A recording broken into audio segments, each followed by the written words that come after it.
Could you walk us through your process for creating feminized seeds? There are a couple different ways to go about it, right? There's Yeah. STS, there's Colloidal Silva, some use a combination of both. What's your process for creating feminized seeds?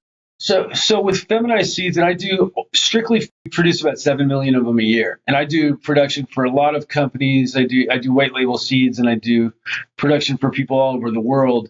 But my feminized method, and it's in my book. But what I do typically is nano silver. There's a couple recipes in my book. My friend Tim Humiston is the one who makes the nano silver from Canna Organics. He's a really good friend of mine, and I believe the nano silver is what I get the best results with. That I tried and true. Nano silver is nanoparticles, and you're blocking ethylene. At the end of the day, your job is to block the ethylene, and that reverses the sex of the plant. So it converts a female plant into a male plant in the sense that it has the sex organs so that it can reproduce. It releases pollen, and it's pretty amazing how it works. And there's colloidal silver, which is basically nano silver is a form of colloidal silver. It's a refined nanoparticle that's shelf stable. So you can take 1 milliliter of the silver that I'm using, put it in a gallon, and it's shelf stable.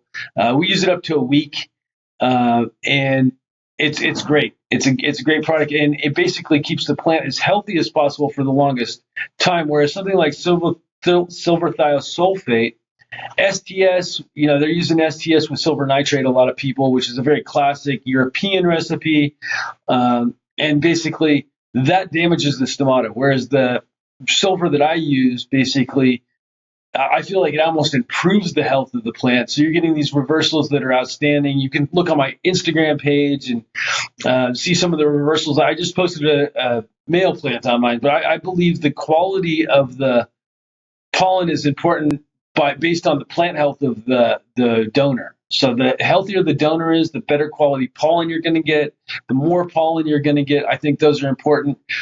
Certain things I do, like if you're doing regular breeding, you can have one male in a room of 50, 60, 70 receivers, and you're going to get a ton of seeds.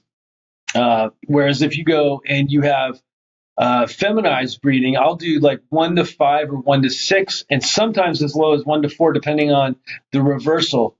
There's so many different things you can do with that, and it's like knowing your plants that you're working with is so important, because some things like apples and bananas, which I've done a lot of breeding with over the years, that does not produce a lot of pollen. So you need more donors to make up for the fact that you're losing pollen by not getting the yields that you would by reversing something like the Europeans, where they do white widow, which is you could probably do easily 20 to 1 and you're good to go.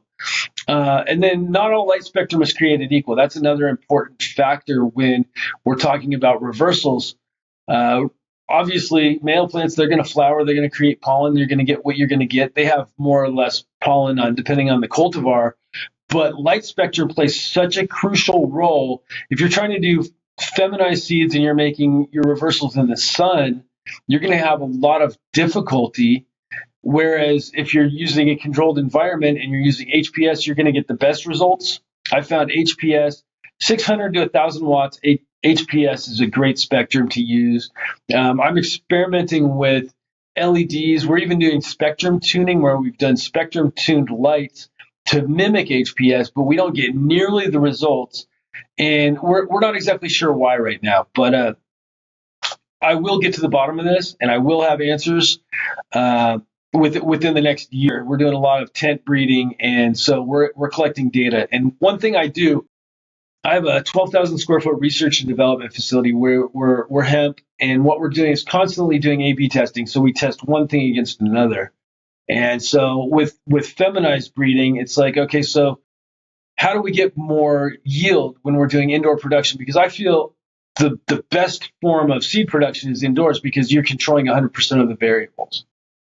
And so with that being said, we're like, okay, do we put under canopies in to raise the seeds because we're trying to get larger yields? Or, do we dial the PPFD in by using something like a light lift that we can adjust every day? Or is it a combination of both? So we're constantly experimenting with stuff. That sounds really fun. Nano silver. So I know you said the recipe is actually in your book. I'll have to look at that after this. How often are you spraying? I think you said up to 1 week. Is that correct to spray? And how is it every day or what? There's different strategies depending on what you're doing. Some people start spraying the day they flip the lights. I start spraying a week before typically. Some cultivars I even start earlier because I know they're such a pain in the butt to reverse. Like Blue Dream, for example. Blue Dream is super stable and very hard to reverse. A lot of people have problems with reversing it. So there's strategies you can do. Like you can start spraying earlier and then go longer until you see male flowers. So sometimes you see male flowers, you're starting to see male flowers, you can stop within 7 to 10 days. Other cultivars, it's 14 days. Really knowing your breeding lines is so important. And the only way to do that is putting in the reps, and you get that over time. Are you spraying every day, did you say? Oh, every other day. So I spray every Every other day. other day. With the Nano Silver, it's every other day, lights out every other day, and increases the plant health. If you look at STS, and I used to have, I'm not sure if it's on my page still, but I used to have the reversals where you could see STS versus colloidal versus nano, even though they're the same. You could see the STS where you're damaging the leaves, you're damaging the stomata. You are getting good reversals. You're forcing that reversal, and I think there's companies. There's a spray that you spray one time when you flip the lights and you're good to go. And I don't think that works with every cultivar, but I think for certain cultivars, especially the more modern stuff that's not as stable genetically, it'll reverse a lot easier.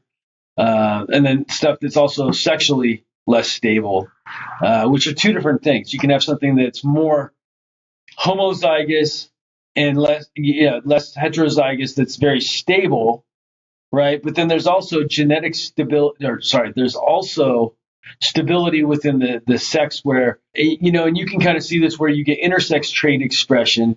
And sometimes that happens if it's a really young plant, and then they can outgrow it. And sometimes that sexual stability might happen later on, where you have a second or third clonal generation, then all of a sudden you're starting to see intersex expression. Go to the full episode by clicking the outro card here, or click the link in the description section below. Catch you in the next video.